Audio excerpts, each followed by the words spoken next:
Welcome back to Slow Living. In this video, I'll show you how to make a really simple pillowcase. This is the one that I made here. It's got a simple opening and then that little cover to sort of stop the pillow from falling out. I actually used an old sheet. It still had plenty of wear left in it, so I actually got 2 normal pillowcases out of it and 2 European pillowcases out of it as well. And then this is what I still have left over. So using sheets is a little bit of a cheat because using sheets is just like using fabric. They're big, wide pieces of fabric essentially that you could use to make anything from clothes to linens and stuff like that. But it's really good to try and upcycle your old sheets because otherwise they would just go to landfill or could go to the op shop, but why not turn them into something else and give them a little bit more life before that happens. Let's get started. I think it's easiest to find a pillowcase that already fits your pillow and to measure that up.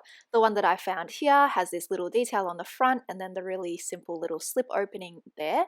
So what you want to do is either measure an existing pillowcase or measure your actual pillow, and make sure that you measure it twice because it's better to measure twice and cut once than to do the other way around, which you can't. Anyway, my pillow measured 71 by 47, and to get that extra little detail, I'm going to fold it over and then top stitch it down, and then I'm going to use the same size for the front and the back.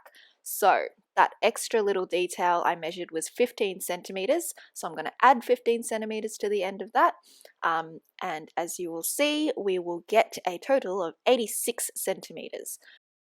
Now you also want to add seam allowance, so I added 2 centimeters around each piece, and that's because where the opening is, we're going to have a couple of raw edges, and so we need to double turn those to make sure they're finished nicely. That'll get your total to 51 centimeters and I think 90 centimeters. Now we're going to cut our pieces. Because I'm lazy, I always cut folded in 2 so that I get the pair. My front and back pieces I purposely made the same size so that I could do this. So now you just need to cut out your pieces according to your measurements. Now I'm just going to show you how that opening works. So for that front piece, I'm going to fold it over like this and top stitch it, and for the back piece I'll fold it over like that for the little slip bit that holds the pillow in place. So this is the front. We are going to fold it 2 centimeters. That's the seam allowance that I allowed. And then I will press that down. And then what I'm going to do is fold it over 15 centimeters, measure that across, and then I will iron that down also so that it's nice and flat and pin it into place because that's where we're going to do our top stitch for the front detail. Now all you have to do is sew in a straight line all the way down. Okay, so that's the front side of the opening done. Now we're going to finish off the back side of the opening, and we're just going to do that by folding it over 1 centimeter and ironing that down, and then another centimeter and ironing that down. And then we're basically going to stitch that into place so that it's not a raw seam. Now before we put the front and back together, we need to fold over the back piece 15 centimeters and iron that down and pin it into place, so that we can sew the front and back together and make sure that we've got that little bit that stops the pillow from falling out.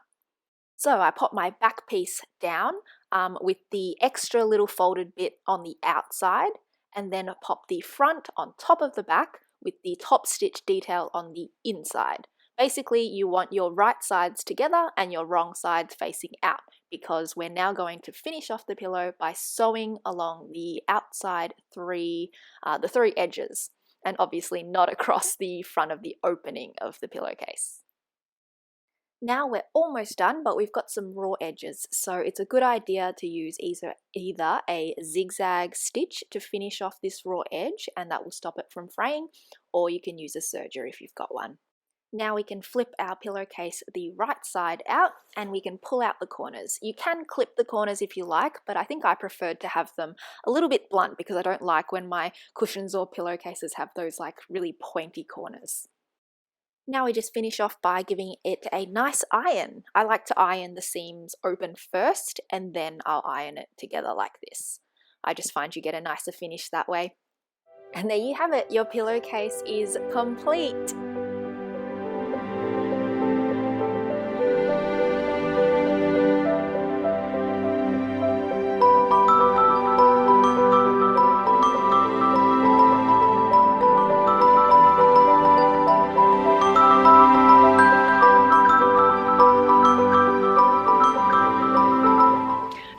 enjoyed this video.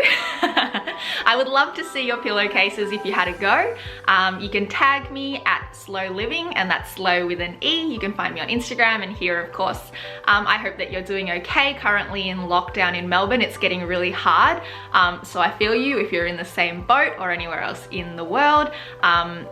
Sending you lots of good vibes and take care. Natural fabrics are recommended, so cottons or linens, things that you would usually use for your bed.